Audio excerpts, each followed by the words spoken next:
주님의 은혜와 평안을 전합니다. 다 같이 신앙 고백하심으로 목요일 새벽 예배 하나님께 드리겠습니다. 나는 전능하신 아버지 하나님, 천지의 창조주를 믿습니다. 나는 그의 유일하신 아들, 우리 주 예수 그리스도를 믿습니다. 그는 성령으로 잉태되어 동정녀 마리아에게서 나시고 본디오 빌라도에게 고난을 받아 십자가에 못 박혀 죽으시고 장사된 지 사흘 만에 죽은 자 가운데서 다시 살아나셨으며 하늘에 오르시어 전능하신 아버지 하나님 우편에 앉아 계시다가 거기로부터 살아있는 자와 죽은 자를 심판하러 오십니다. 나는 성령을 믿으며 거룩한 공교회와 성도의 교제와 죄를 용서받는 것과 몸의 부활과 영생을 믿습니다. 아멘. 참 좋으신 하나님 감사합니다. 오늘도 우리에게 새 날 주시고 새 생명 주시고 주님의 말씀 앞에 설 수 있는 귀한 은혜 주심을 감사합니다. 오늘도 우리에게 귀한 말씀으로 함께하여 주시고 가르쳐 주시고 이 땅을 살아갈 수 있는 지혜 주시고 구원을 얻을 수 있는 지식을 더하여 주셔서 우리가 이 땅에 영화에 매몰되어서 사는 것이 아니라 하나님 나라 바라보며 하나님 소망하며 살아갈 수 있는 믿음의 백성들 낼 수 있도록 도와주시고 인도하여 주시옵소서. 오늘 간절한 마음 또 여러 가지 기도의 제목 가지고 나온 주님의 사람들이 있습니다. 병 걸린 자들이 있다면 주님 치유하여 주시고 좌절 가운데 있다면 일으켜 주시고 간절한 기도의 제목들이 있다면 귀 기울여 들어주셔서 하나님의 살아계심과 능력을 깊이 경험할 수 있는 복된 시간 될 수 있도록 주님 은혜 베풀어 주시옵소서. 감사드리며 예수님 이름으로 기도합니다. 아멘.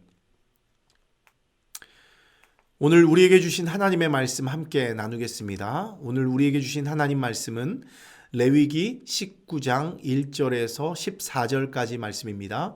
레위기 19장 1절에서 14절까지 말씀입니다. 주님께서 모세에게 말씀하셨다. 이스라엘 자손 온 회중에게 말하여라.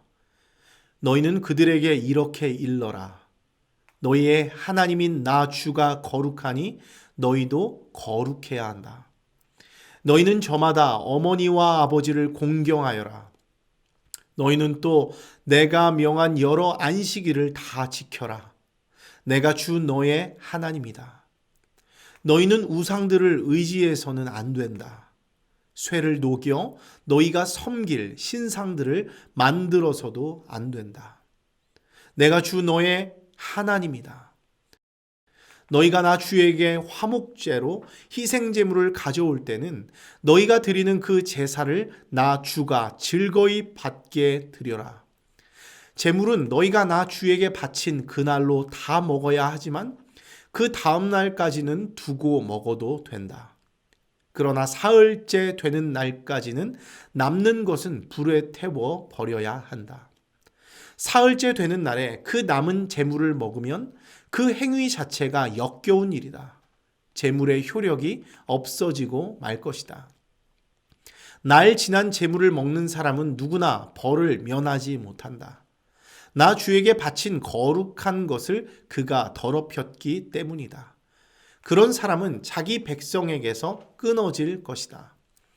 밭에서 난 곡식을 거두어 드릴 때에는 밭 구석구석까지 다 거두어 드려서는 안 된다. 거두어 드린 다음에 떨어진 이삭을 주어서도 안 된다.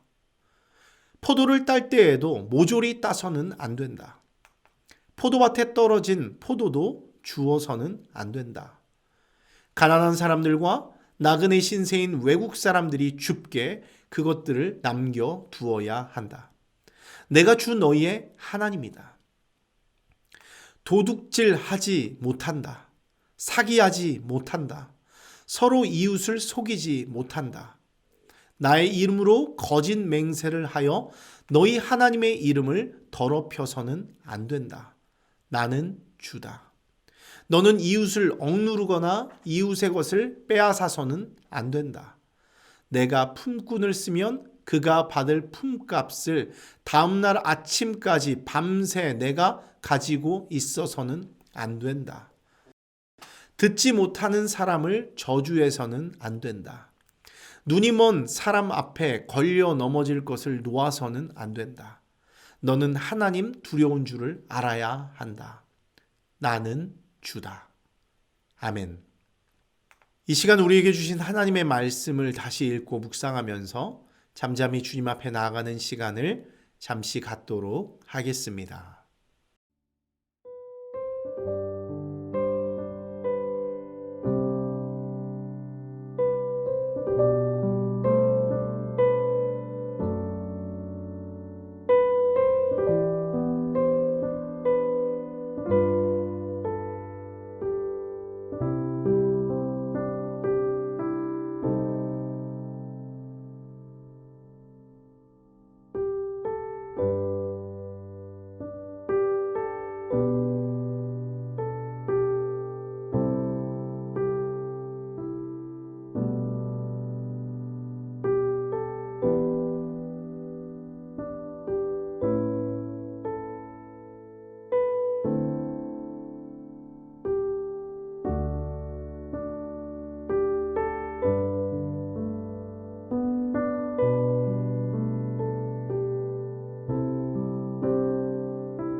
할렐루야. 예배 가운데 나오신 여러분 환영하고 축복합니다. 오늘 여러분들과 함께 나눌 말씀은 레위기 19장의 말씀인데요. 오늘 말씀을 통해서 하나님이 부으시는 놀라운 은혜와 복이 여러분에게 가득 넘치기를 간절히 기도합니다. 하나님 말씀 나누겠습니다. 어린 시절 신문이나 잡지 같은 곳을 보면요, 숨은 그림 찾기, 여러분 잘 아시죠? 숨은 그림 찾기가 꼭 한 자리를 차지하고 있는 것을 여러분들도 아마 잘 알고 계실 것입니다. 저는 이 숨은 그림 찾기를 참 좋아했는데요. 하나의 큰 그림 안에 자동차도 숨어 있고 나무도 숨어 있고 과일과 동물 같은 것들도 숨어 있죠. 이런 것들이 교묘하게 숨어 있는 것이 참 신기했습니다. 그래서 저는 이 숨은 그림 찾기를 볼 때면 항상 빨간 펜을 하나 들죠. 그리고 눈을 부릅뜨면서 숨어 있는 그림을 열심히 찾기 시작합니다. 하나하나 동그라미 치면서 그 숨은 그림을 찾아내는 그 재미가 아주 쏠쏠했던 그런 기억이 납니다. 근데 오늘 이 본문 레위기 19장을 딱 보니까요, 그때의 기억이 떠오르는 것 같습니다. 마치 숨은 그림 찾기처럼 이 본문 안에 여기저기 숨어 있는 무언가를 발견하게 되는 것이죠. 여러분, 그것이 무엇일까요? 아마 19장을 천천히 읽어보신 분들은요, 딱 아실 것 같은데요. 그것이 무엇이냐면 바로 십계명입니다. 십계명. 오늘 이 본문 레위기 19장을 보면 출애굽기 20장에서 언급했던 십계명이 여기에 그대로 들어가 있는 거예요.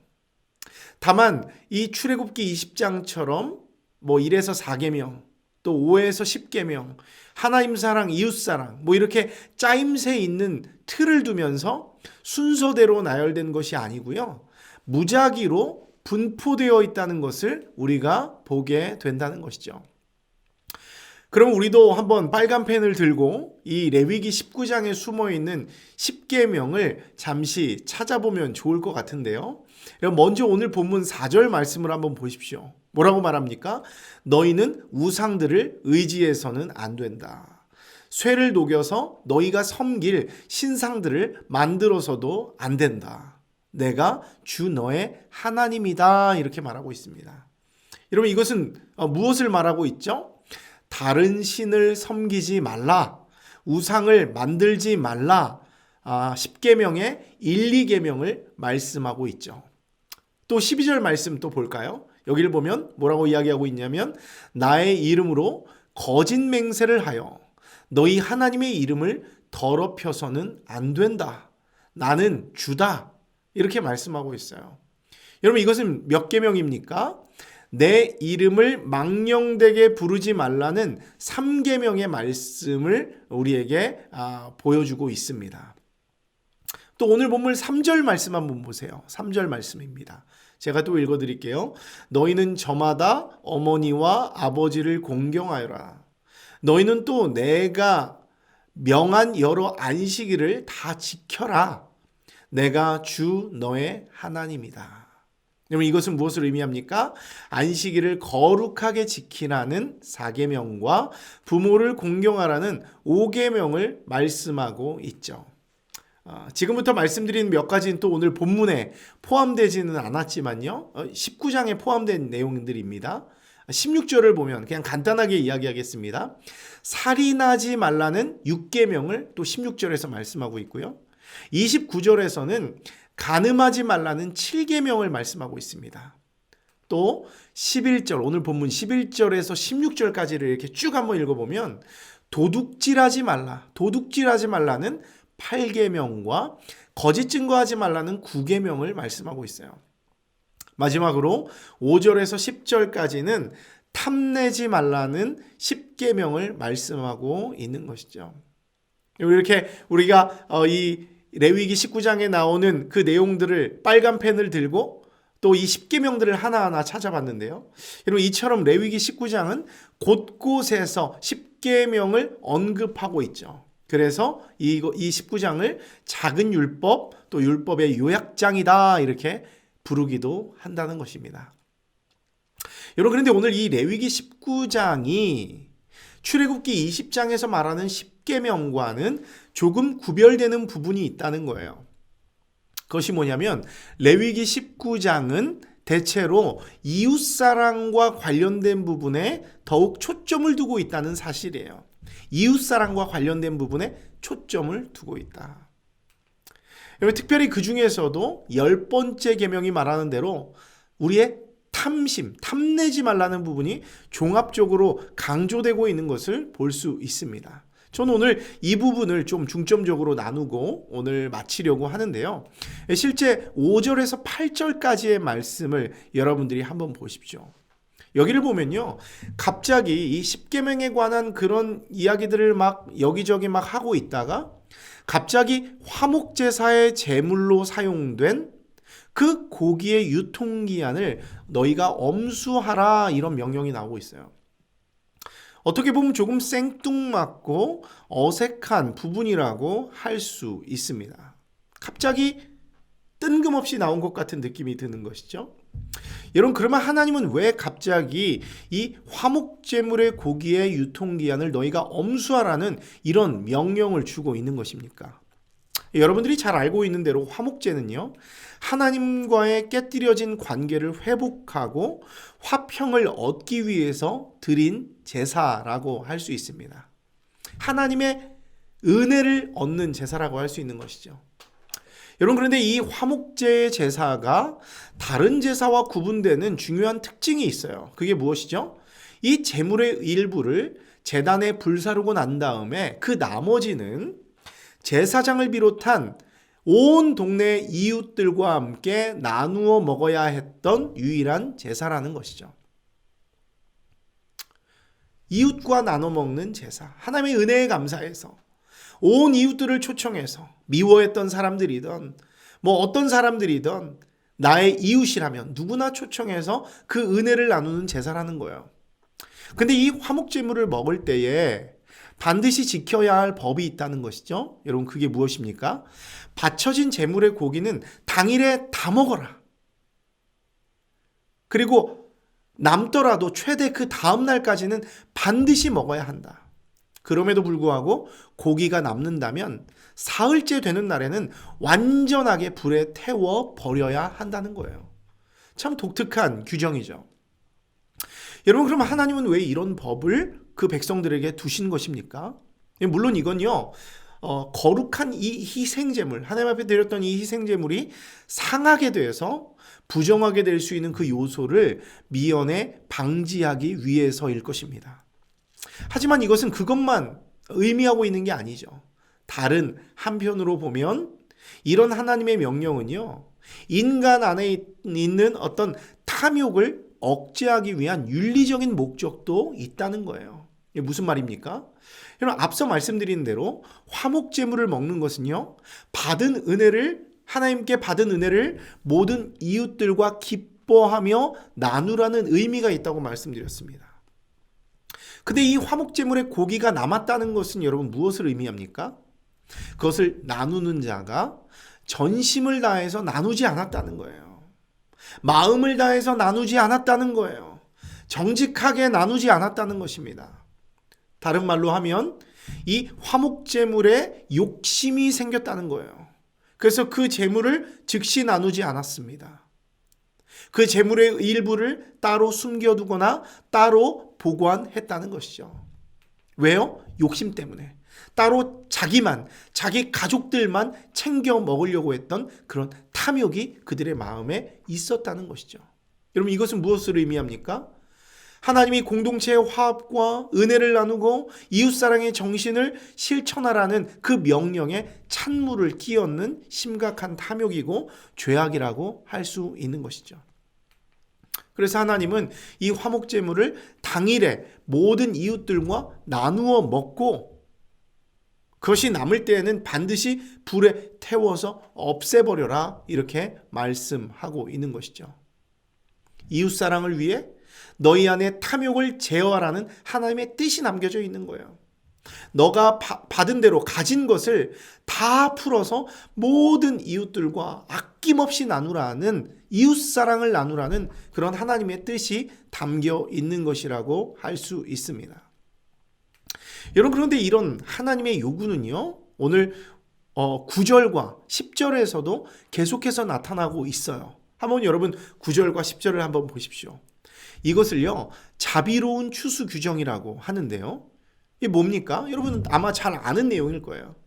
하나님이 추수하는 자에게 추수 때에 너희가 밭 구석구석까지 다 뒤져서 거두어 들이지 말고 그것을 남겨두라는 거예요. 그 곡식단을 들고 가다가 떨어진 이삭도 아깝다고 줍지 말라고 하는 겁니다. 또 포도, 과일을 딸 때도 마찬가지죠. 모조리 따지 말라는 거예요. 남겨두라는 거예요. 그리고 그것을 옮기다가 그 포도송이가 떨어지더라도 줍지 말라고 명령해요. 여러분, 이유가 무엇입니까? 10절 마지막에서 말씀하는 대로 가난한 사람들을 위해서, 나그네 신세인 외국 사람들이 그것을 주울 수 있도록 그것을 남겨두라는 거예요. 무슨 말입니까? 즉 하나님은 공동체 안에 있는 사회적 약자들, 그들을 돌보기 위해서 자신의 마지막 남은 그 욕심까지도 내려놓고 작물을 남겨두는 자비를 베풀라고 권면하고 있는 거예요. 무엇을 위해서요? 가난한 자들을 위해서, 소외된 자들을 위해서 너희들이 자비를 베풀어라. 곡식을 다 거두지 마라. 떨어뜨려라. 남겨두어라 말하고 있는 것이죠. 그러니까 이거 역시도 이웃사랑을 실천하기 위해서 너희 안에 있는 그 탐욕, 샅샅이 밥알 한 톨까지도 끌고 모으려고 하는 그 마음을 제어하라는 하나님의 뜻이 담겨 있는 거예요. 무엇을 위해서요? 이웃사랑을 위해서. 이웃사랑을 위해서. 여러분, 때문에 하나님의 백성들은 어떻게 살아야 합니까? 하나님이 명령하신 이 이웃사랑의 계명을 잘 지켜야 합니다. 하나님께서 그 곡식을 일부러 떨어뜨리고 다 거두지 말고 떨어지더라도 남기라고 하신, 그렇게 명령하신 선한 의도를 깨닫고 우리 안에 있는 권리를 포기할 줄 알아야 돼요. 그것을 거둘 수도 있지만, 왜 누가 뭐라고 하겠습니까? 내 건데. 거둘 수도 있지만 너가 하나님으로부터 사랑받고 은혜받았던 것들을 생각해서 너의 욕심, 너의 권리를 포기할 줄 알아야 한다는 것이죠. 자발적인 나눔을 너희들 하나님의 백성이라면 그것을 베풀고 이웃사랑의 계명을 너희가 실천해야 한다. 이것을 말씀해 주고 있는 것이죠. 하나님의 백성들은 하나님이 명령하신 대로 그 이웃사랑의 계명을 지키면서 사랑을 베풀어야 하는 것입니다. 이거는 이 시대를 살아가는 우리들에게도 마찬가지죠.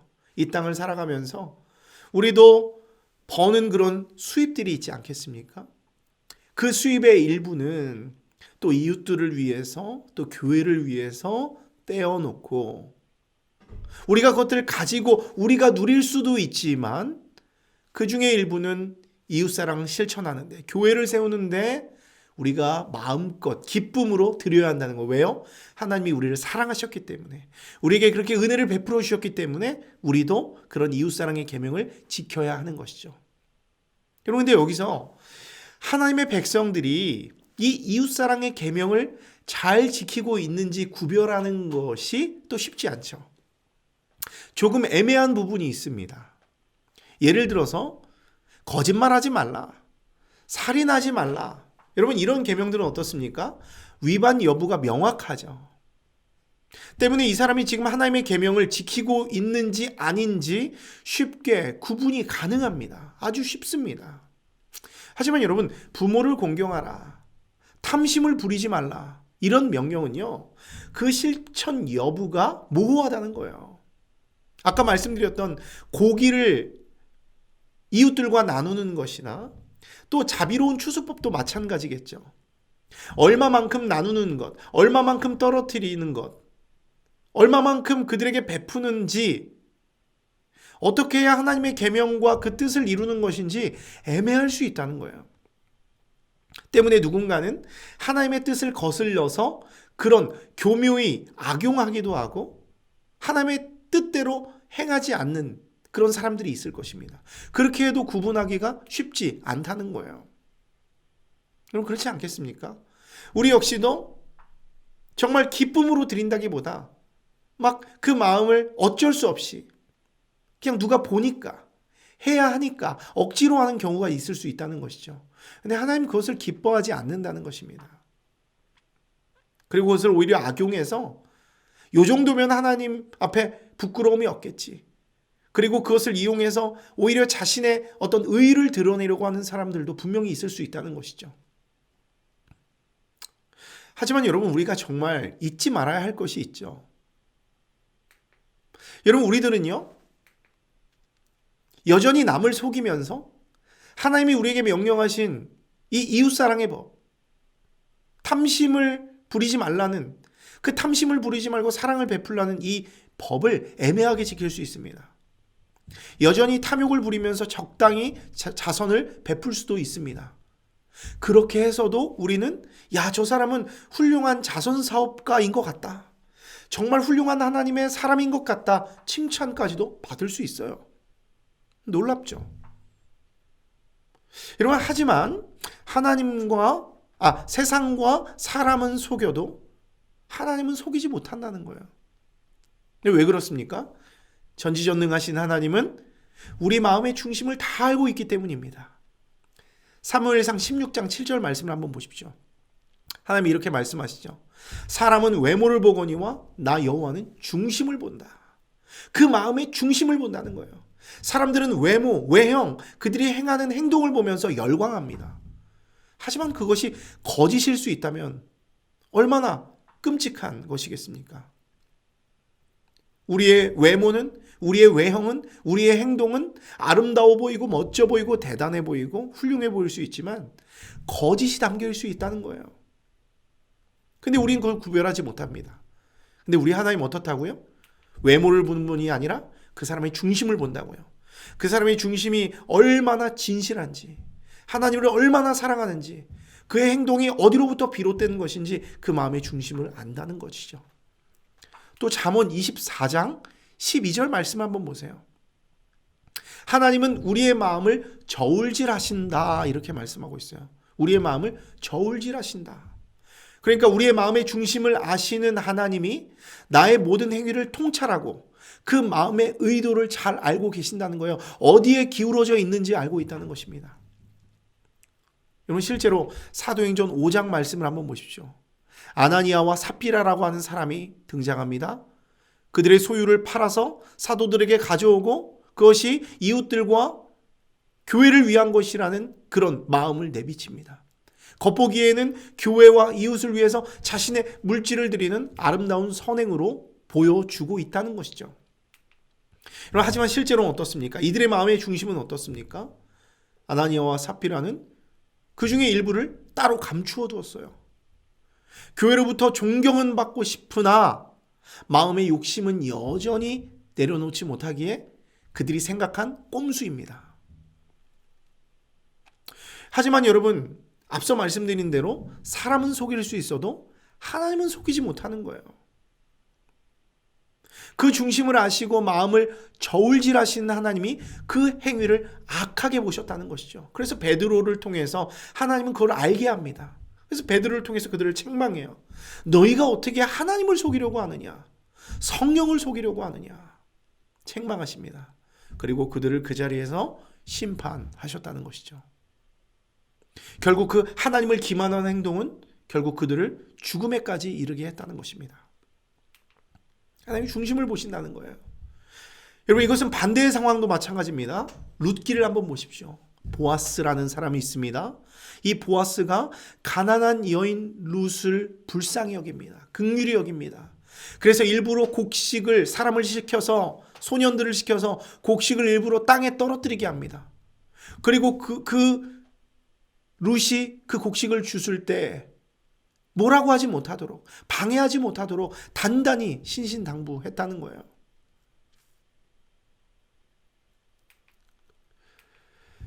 여러분, 이것은 보아스가 가난한 여인 룻을 위해서 베푼 사랑입니다. 인애입니다. 이것은 오늘 보아스가 본문에서 하나님이 명령하신 그대로 순종한 것이라고 할 수 있는 것이죠. 그 덕분에 룻은 어떻습니까? 그 가난함, 그 배고픔 가운데서 구원을 얻게 돼요. 배불리 먹고도 남는 정말 말로 다 할 수 없는 은혜를 누리게 되는 것이죠. 그리고 그것을 자신의 시어머니였던 나오미에게도 나누어 주면서 그 은혜를 함께 누렸다는 하는 것입니다. 아마도 이 룻에게 인애, 그 사랑, 그 은혜를 베푼 보아스의 마음은요, 하나님에게 큰 기쁨이 되었던 것 같아요.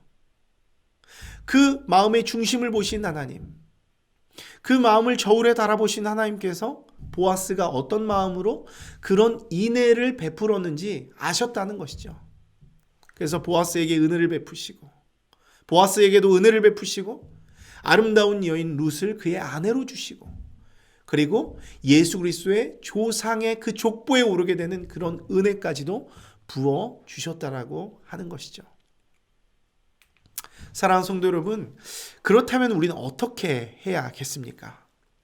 아나니아와 삽비라처럼 하나님을 기만하고 하나님의 명령에 불순종하고 탐욕을 부리는 그런 삶을 살아가야겠습니까? 아니면 보아스와 같이 오늘 하나님이 우리에게 주신 그 이웃사랑의 명령을 따라서 이웃에게 사랑을 실천하고 하나님의 마음을 기쁘게 해드리는 그런 삶을 살아야겠습니까? 하나님의 말씀과 같이 탐욕을 버리고 이웃사랑을 실천할 수 있는 여러분 모두가 될 수 있기를 주님의 이름으로 축원합니다. 자발적이고 진심 어린 나눔을 베풀면서 이웃사랑의 계명을 실천하는 여러분들 되기를 바랍니다. 여러분, 세상은요, 여러분들에게 매일 요구해요. 더 많이 가져라. 쌀 한 톨까지도 싹싹 긁어서 너의 곳간을 채워라, 이렇게 말합니다. 우리 역시도 하나라도 더 벌어서 떵떵거리면서 더 좋은 차, 더 좋은 집, 더 좋은 물건들을 누리면서 살고 싶어 합니다. 하지만 우리 하나님은 우리에게 뭐라고 말씀하세요? 그만 갖고 너희도 나누고 베풀라, 이렇게 말씀하세요. 너희 배만 채우지 말고 너희들보다 더 가난하고 힘든 자들에게 나아가서 사랑을 베풀라, 이렇게 말씀하십니다. 사랑하는 여러분, 세상이 우리에게 말한 소리를 잠시 닫고 하나님이 우리를 사랑하셔서 은혜를 베풀어 주신 것을 한번 생각해 보시기 바랍니다. 그 주님의 사랑처럼 여러분들도 이웃을 사랑함으로 오늘 하루 또 이렇게 베푸는 삶을 살아가 보는 것은 어떨까 하는 생각이 듭니다. 오늘 이 시간 여러분에게 마음 주신 한 사람 있을 것이라는 생각이 듭니다. 오늘 내가 하루를 살아가고 나의 삶의 현장으로 나아갈 때 내가 누구에게 그런 사랑을 베풀어야 할지 여러분들에게 마음 주시리라 믿습니다. 우리가 그 주님에게 그 사랑과 은혜를 받았듯이 우리 역시도 그 사랑과 은혜를 베풀면서 우리 안에 탐욕을 잠시 내려놓고 그 사랑을 베풀 수 있는 여러분 모두가 될 수 있기를, 그런 복된 나라가 될 수 있기를 간절히 소망합니다. 함께 기도하겠습니다. 참 좋으신 하나님 감사합니다. 오늘도 우리에게 하나님의 말씀 부어주시고 특별히 레위기 19장의 말씀을 통해서 10계명의 말씀, 특별히 이웃사랑의 말씀, 특별히 너희 안에 탐욕을 내려놓고 너희 이웃들을 돌아보며 사랑을 실천하라는 그런 하나님의 명령을 듣게 됩니다. 하나님, 우리 안에는 정말로 많은 탐욕과 욕심이 있습니다. 더 많이 채우고 더 많이 가지려고 하는 욕망들이 있습니다. 하지만 오늘 주님께서는 우리에게 말씀하십니다. 너희가 가진 것을 이웃들에게 베풀라 말씀하십니다. 주님, 우리가 그 말씀에 순종하게 하여 주시옵소서. 더 많이 채우고 더 가지려는 욕심을 잠시 내려놓고 하나님께서 우리를 그렇게 사랑하셨듯이, 하나님께서 우리에게 은혜 베풀어 주셨듯이 우리가 받은 그 사랑을 이웃에게 베풀며 사랑하는 그런 하루 될 수 있도록 주님 은혜 베풀어 주시옵소서. 그래서 아나니아와 삽비라와 같이 하나님을 기만하며 자신의 일부를 숨기며 자신의 이름과 자신의 어떤 선행을 드러내려고 하는 것이 아니라 보아스처럼 가난하고 어려운 자들을 돌아보며 그들을 위해서 곡식을 떨어뜨리며 그들이 그것을 주숨으로 말미암아 그들이 먹고 살 수 있도록 도울 수 있는 그런 하나님의 사람, 하나님의 사랑을 베푸는 사람 될 수 있도록 도와주시옵소서. 하나님, 오늘 우리가 우리 삶의 현장으로 나아갑니다. 우리가 현장으로 나아가면서 우리가 꼭 돕고 베풀어야 할 한 사람 만날 수 있도록 도와주시고, 그런 사람들 만났을 때 지체하지 않고 하나님의 명령하신 이웃사랑 전하고 베풀며 살아갈 수 있는 우리들 될 수 있도록 은혜 베풀어 주시옵소서. 그런 복된 하루가 되기를 소망합니다. 감사드리며 예수님 이름으로 기도합니다. 아멘. 하늘에 계신 우리 아버지, 아버지의 이름을 거룩하게 하시며 아버지의 나라가 오게 하시며 아버지의 뜻이 하늘에서와 같이 땅에서도 이루어지게 하소서. 오늘 우리에게 일용할 양식을 주시고 우리가 우리에게 잘못한 사람을 용서하여 준 것 같이 우리 죄를 용서하여 주시고 우리를 시험에 빠지지 않게 하시고 악에서 구하소서. 나라와 권능과 영광이 영원히 아버지의 것입니다. 아멘.